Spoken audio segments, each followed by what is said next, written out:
Seguimos en Actualidad Preventiva. Recordarles que se suscriban a nuestro canal, le den a la campanita para que por las redes sociales puedan recibir las actualizaciones del mismo y por ahí mismo poder interactuar y hacernos comentarios. Sería muy bueno oír opiniones sobre este tema que hemos venido tocando en el día de hoy, de los partidos políticos y la posibilidad de ser sujetos obligados. Una figura que sí podría, y que es en realidad básicamente cuando tú te lees las recomendaciones del GAFI, que podría tal vez justificar algún tipo de medida, es que cuando el GAFI habla en su recomendación 8 de las ASFL o las ONG, la enfoca mucho a lo que es la prevención del financiamiento del terrorismo, que es muy distinto porque incluso en el financiamiento del terrorismo el dinero no tiene que ser de una procedencia lícita. Y entonces sí habla que este tipo de entidades debe analizarse su posibilidad de ser utilizada como vehículo para este tipo de actividad, que es lo que también se persigue con el lavado de activos. En República Dominicana, en realidad, esta figura del riesgo del financiamiento del terrorismo, cuando se hizo la evaluación nacional de riesgo, dio un riesgo muy bajo, por lo tanto, pero sí, con los estudios que se hizo de la ASFL, sí se determinó que las ONG o las ASFL pueden ser más bien utilizadas para lo que era el lavado de activos de actividades provenientes de narcotráfico, de la corrupción, que es lo que en realidad el GAFI manda, que el país determine el riesgo, el nivel de riesgo y qué tipo de riesgo se podría mitigar. Entonces, habíamos mencionado esos países que tienen como sujeto obligado a los partidos políticos. Pensando yo así, tal vez también se podrían justificar, porque sí son países que han tenido una trayectoria, ¿verdad?, de actividades terroristas. Perú, Colombia, son países que se han identificado, ¿verdad?, con actividades terroristas y que muchos de ellos han podido incluso ocupar posiciones en el Estado, en el estamento político. Y lo que perseguiría o lo que se perseguiría en República Dominicana, que es lo que hemos venido hablando del control o de lo que puede hacer la figura política, ya se logra con la recomendación de la persona políticamente expuesta, y sí le corresponde a un sujeto obligado que sí tiene todos los procesos, tiene ya el evaluar el riesgo que tiene. Los partidos políticos tienen en cuenta, los candidatos tienen que tener en cuenta, lo que ellos muevan van a tener que pasar por el sistema financiero. Entonces también el riesgo, si se hiciese el trabajo como es, entonces también el riesgo está de usar la economía, está en cierta forma mitigada con las mismas disposiciones que tiene la ley 155-17. Correcto, que ya están enfocadas en otros sectores vulnerables para que no sean los partidos, para que no sean los políticos, para que no sean los candidatos, que lo utilicen a ellos para el blanqueo de esos capitales que pudieran ingresar como donaciones ilegales. O sea, ya el control no está en el partido, está en el otro sujeto diciendo, tú recibiste un dinero malo, pero yo lo voy a revisar. O sea, yo voy a revisar, se supone, ¿verdad? Cuando tú me compras la flotilla de vehículos para ponerla a circular en las calles con tu carro, etcétera, yo voy a entender de dónde viene ese dinero, ¿verdad? Ahora, eso tiene una limitación. Ese sujeto obligado no ve al cliente del cliente. O sea, yo no estudio quiénes son los donantes. Yo lo que veo es que eso fueron unas aportaciones que se hicieron o unos valores que aportó el propio Estado, ¿verdad? Como parte del tema de la contienda electoral, etcétera. Y ahí va a pasar de una manera más fácil. Pero el otro control existe, y es que este sujeto obligado debería tener la capacidad de ver esas donaciones. ¿Por qué? Porque este otro debe de hacerlo que público. nos lleva otra vez a la ley de partido 318, porque se supone que tú en tu página web tienes publicado tus donantes y los montos que tú has recibido, y también vas a tener el oficial de cumplimiento de ese sujeto obligado.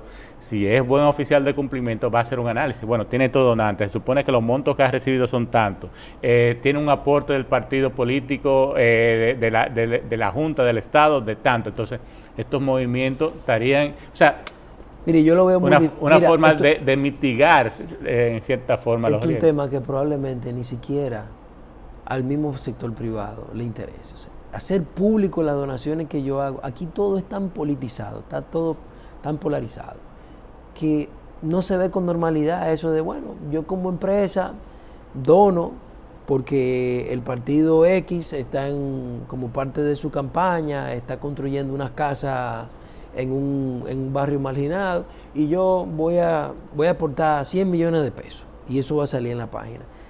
Eso aquí, no sé, yo no conozco, no soy... Estamos siendo ingenuos. Sí, pero que no conozco mucho cómo funciona la ley de partido y los sistemas políticos, pero como dominicano de a pie debo de opinar que eso ni al partido político ni a los donantes le interesa. Ese es el problema. Lo que también nos lleva, sin criticar, ¿verdad?, la propuesta, que como hemos dicho, la consideramos validera y tiene mucha validez y entendemos la preocupación, pero también nunca nos hemos preocupado por lo que es la corrupción privada, como dice el estudio levantado por Transparencia Internacional, el índice de percepción de la corrupción. Como los países, solamente Perú, dentro de los países de Latinoamérica, es el único que tiene una ley que combate la corrupción privada. Sí. Nosotros en los demás países no la tenemos. Y la corrupción privada, es bueno aclarar que se da entre el sector privado al sector público y entre el mismo sector privado. Entre el mismo sector privado. Eso es complicado, porque aquí eso del 10% de comisiones, esa comisión que ya está innata de para yo sacar el cheque, el 10%, entre los mismos encargados de compra, sector privado, eso se ve muy natural, o sea, es parte de la cultura ya de nosotros. Este tema de la corrupción privada está implícita, casi que yo diría que en muchas operaciones que se hacen a nivel del comercio, salvo algunas organizaciones internacionales que están certificadas por norma ISO, etcétera, y que tienen un conocimiento, una definición de qué es corrupción. ¿Tú entiendes? Corrupción, si usted recibe algo que modifica su comportamiento de una u otra manera, o sea, si el cheque sale normalmente en 30 días y tú pagándome un dinero sale en 10, no es que tú estás haciendo tu trabajo más eficiente, eso es un soborno. El comportamiento ha sido modificado. Si yo voy a un parqueo y el señor que de ahí de la seguridad no dejó parquear a otro porque yo le tenía 200 pesos, eso es soborno. Él modificó un comportamiento normal a cambio de la entrega de un dinero. Eso pasa en los salones, eso pasa en los parqueos, eso, señores, eso pasa en el día a día. Y pasa en los países... No es tan complejo de que como pagarle un AME. Y pasa en los países que mejor están calificados en el índice de participación de percepción de la corrupción, que el mismo índice lo señala, como los primeros 10 países en los que está Suiza, Suecia, Nueva Zelanda, un sinnúmero de países, están entre los 80 y 90 puntos de 100, o sea que están entre los 10 primeros países. Sin embargo, en el mismo índice dicen que ellos cumplen con los procesos de prevención de la corrupción, pero permiten que en sus países se esconda dinero proveniente de países donde sí existe la corrupción. Entonces, es muchas veces, vamos a decirlo así, como una hipocresía, una paradoja. Yo cumplo, pero sin embargo pasa esto. Entonces, ahí está todo el tema. Sí, eso pasa con otros países, sin mencionar, sin entrar en detalle, que combaten mucho los paraísos fiscales, pero tienen los 3 principales paraísos fiscales en su territorio. En su territorio, exactamente. Mira, Roberto, otro tema que estuvo cambiando un poquito antes de darle término a nuestro programa, otro tema que estuvo en la palestra pública durante toda esta semana ha sido el tema de los brokers que están recibiendo dinero, que lo están invirtiendo afuera, y cómo personas en realidad han resultado, en principio, según ellos, estafadas. Los brokers dicen que es que han tenido imposibilidad de pagar. ¿Qué opinión te merece todo esto? Yo, en la superficie, al ver el caso, pareciera como un Bernie Madoff dominicano, ¿verdad? Un lugar súper impresionante donde recibir los clientes, exhibir una vida bastante exitosa, ¿verdad? Desde el punto de vista material, los carros, etcétera. Y los demás decían, bueno, o sea, una persona exitosa definitivamente va a llevar mis inversiones a otro nivel. Algo que también justo esta tarde conversaba con alguien, y que genera riesgo reputacional. Miren la forma en cómo se genera el riesgo reputacional. Sale en la revista Mercado como un líder tech en República Dominicana, lo cual es interesante, o sea, una reflexión hacia la revista, de la debida diligencia, ¿verdad?, al hacer estos procesos. Pero también ver qué elementos, qué indicadores se utilizaron para colocarlo dentro de los 50 líderes tecnológicos de República Dominicana. O sea, qué innovación mostró para ser considerado. O sea, yo diseño tecnología, o sea, qué condiciones tuvo él, que no lo tengo yo, que no lo tengan muchísimas otras personas que hacen innovación tecnológica, para estar allí. Eso es importante. ¿Por qué? Porque eso lo valida socialmente. O sea, hay personas, cuando yo vi algunas de las entrevistas de las personas que fueron estafadas, hacen referencia. Él salía hasta en la revista tal como uno de los líderes.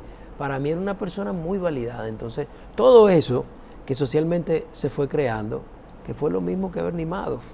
Pero claro, Bernie Madoff tenía una confianza ya de inversión real, pero solo que unos pisos más abajo llevaba un esquema piramidal, que todavía no sabemos si esto se puede definir como tal, pero a mí, por lo visto, pareciera serlo. Habría que profundizar un poquito en la investigación, habría que ver si en realidad esta persona invertía el dinero que recibía. Correcto. Y si en realidad...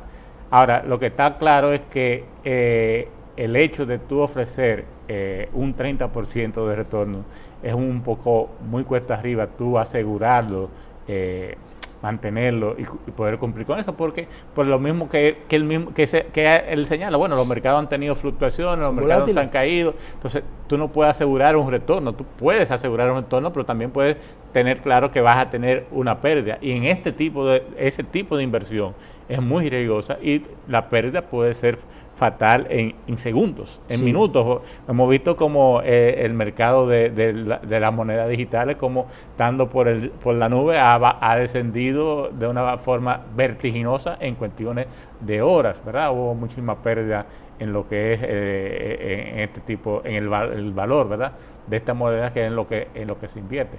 Lo que siempre debemos es recomendarle a las personas es que no todo lo que te ofrecen, todo lo bonito no es tan bonito como es. Siéntese a analizar qué hay detrás de eso. Cuando usted ve que le están dando ese tipo de oferta, analice bien el riesgo que conlleva, porque todo conlleva un riesgo. Y si usted lo invierte sabiendo el riesgo que está teniendo, bueno, entonces asuma las consecuencias de esto. Y él supo instrumentar, él supo manejar la estructura como la hacía, por lo que he visto en la prensa, porque es lo que él no se vendía como broker o como una entidad que intermediaba valores. Él simplemente dice, yo invierto, tú quieres invertir, préstame dinero, yo me apalanco contigo y yo te retorno tu dinero y te pago por lo que tú me estás dando, yo te voy a pagar un interés. Entonces se apalancaba con el dinero que venía de terceros y supuestamente invertía ese dinero en los mercados internacionales para entonces tener un retorno. Roberto, el tiempo se nos acabó, ya no están haciendo señas. Siempre se nos va. Muchas gracias, Arnaldo, por la invitación. Quedamos para una próxima entrega a analizar otros temas. Yo con mucho gusto. Y darle las gracias a ustedes, señores, por haberse mantenido con nosotros. Ojalá pudiésemos interactuar sobre este tema, ver sus comentarios, porque es un tema que en nuestro país está en la actualidad y que es algo que involucra todo lo que es la sociedad dominicana. Recordarles suscribirse a nuestro canal de YouTube, Actualidad Preventiva RD, y darle a la campanita, o vernos semanalmente por aquí, por Carivisión, a las 5 de la tarde los sábados. Buenas tardes.